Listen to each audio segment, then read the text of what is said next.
Sa video na ito ay pag-uusapan natin ang kontrobersyal na balita tungkol po sa gobyerno ng Bhutan at ang kanilang paglipat ng 367 na Bitcoin o katumbas po yan ng $33.51 million kay Binance, ang pinakamalaking crypto exchange sa buong mundo. Kaya ang tanong ay bakit kaya nila ito ginawa? Ano ang posibleng epekto ng hakbang na ito sa crypto market at ano po ang implikasyon nito para sa mga investors?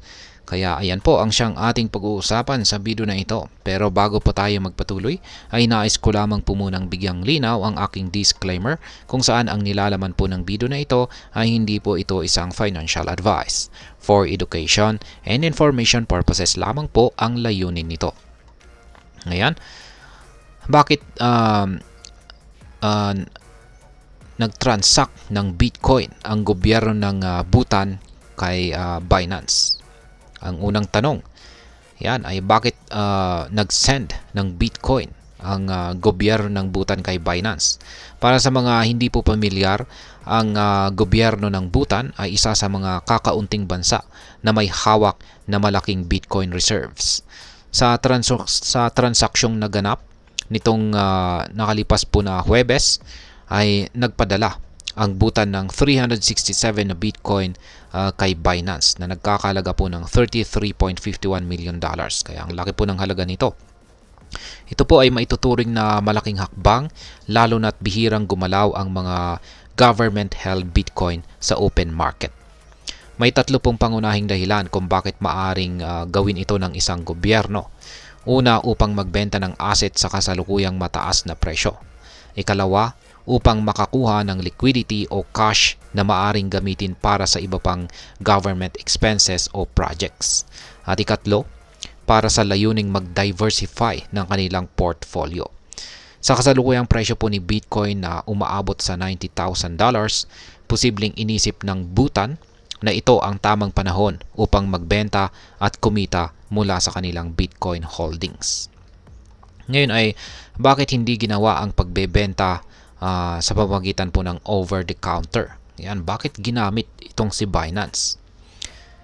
Marami po sa crypto community ang nagtatanong, bakit kaya hindi ginamit ng Bhutan ang over-the-counter or OTC na paraan sa pagbebenta? Sa ganitong paraan ay hindi magiging visible sa open market ang transaction at maiiwasan ang sudden impact sa presyo ni Bitcoin. Ang ganitong approach ay madalas na ginagawa ng mga malalaking institutions para maiwasan ang paggalaw ng presyo sa market.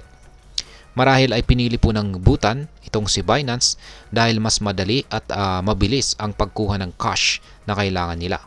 Ngunit kasama nito ang risk na baka bumaba ang presyo ni Bitcoin dahil nagiging visible ang kanilang pagbebenta.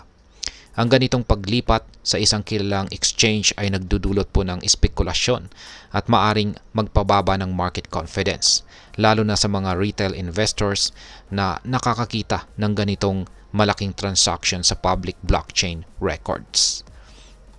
Ngayon ay ano naman po ang reaksyon ng crypto community? Natural na nag-react po ang crypto community sa balitang ito. Maraming analyst at crypto enthusiast ang nagtanong kung may plano ba talaga ang Bhutan na ibenta ang kanilang Bitcoin kay Binance at bakit hindi nila ito ginawa sa ibang paraan. May ilan na nagbigay po ng payo sa Bhutan government na matuto sa karanasan ng gobyerno ng Germany na nagbenta ng kanilang seized Bitcoin assets noong ang presyo ay nasa $54,000 lamang. Kung hinintay lang sana nila ang pagtaas sa kasalukuyang presyo, mas malaki sana ang kikitain nila ng higit sa $1.7 billion. Ang ganitong reaksyon ng community ay nagpapakita po ng pagkabahala ng mga investors. Kapag ang isang malaking institution, lalo na ang isang gobyerno, ay nagbebenta ng kanilang holdings, maaari pong magbigay ito ng signal na baka sila ay umaalis na sa market o may hindi magandang inaasahan sa future ng presyo. Kaya naman nagiging maingat ang ibang investors sa ganitong balita. Ngayon ay ano naman po ang posibleng maging epekto nito? Yan yung pagbebenta ng Bhutan ng kanilang Bitcoin sa crypto market. Ngayon ay nananatili pa rin po ang presyo ni Bitcoin sa itaas ng $90,000 kahit na may mga pagbebenta na nangyayari sa open market.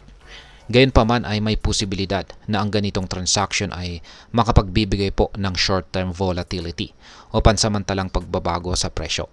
Kapag napansin po ng ibang malalaking holders na nagbebenta ang mga government institutions tulad ng Bhutan, maaring maapektuhan ang kanilang kumpiyansa at magdulot po ng kasunod pang pagbebenta. Para sa mga long-term investors, maaari rin itong magsilbing pagkakataon para bumili ng Bitcoin kung sakaling bumaba ang presyo dahil sa mga ganitong moves.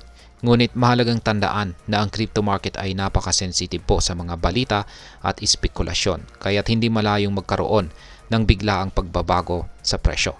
Mahalaga pa rin sa mga investors na suriin ang kabuuang sitwasyon bago po magdesisyon sa kanilang investment. Ngayon ay ano naman po ang maaring maging epekto nito para sa atin bilang mga Pinoy crypto investors or traders dito kay Bitcoin.